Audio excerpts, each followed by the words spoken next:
আসসালামু আলাইকুম রহমতুল্লাহ। সম্মানিত ভিউয়ার্স, আজকে আমরা শিখব মাদ। মাদ বলা হয়, আমরা কোরআন শরীফ পড়ার সময় বিভিন্ন জায়গায় দেখি যে টেনে টেনে পড়তে হয়।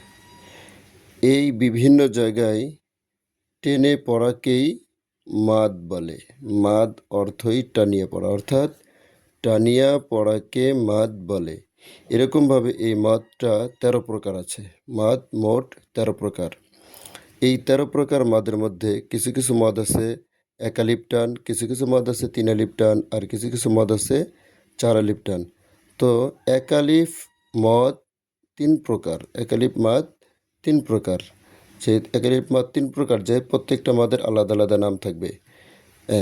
১ নম্বর হলো মাদ্দে তাবাই, ২ নম্বর মাদ্দে লিন, ৩ নম্বর মাদ্দে বদল।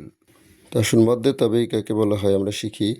মাদ্দে তাবাই বলা হয় জবরের বাম পাশে খালি আলিফ, অর্থাৎ জবরের বাম পাশে খালি আলিফ, মানে এই আলিফের মধ্যে কোনো জবরজের পেশ থাকবে না।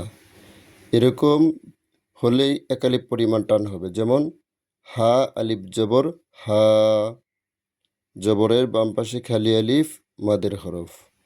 জেরের বাম পাশে যজমলা ইয়া, জেরের বাম পাশে যজমলা ইয়া থাকলেও একালিফ টানিয়া পড়িতে হয়। এটাও মধ্যে তাবাইয়ের একটা অংশ। যেমন হা ইয়াজের হি।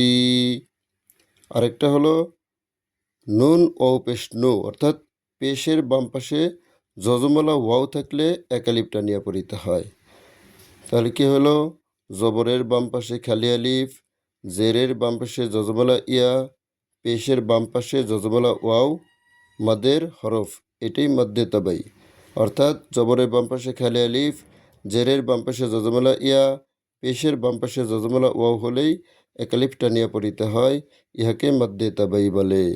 যেমন নুহিহা, বাবুবি,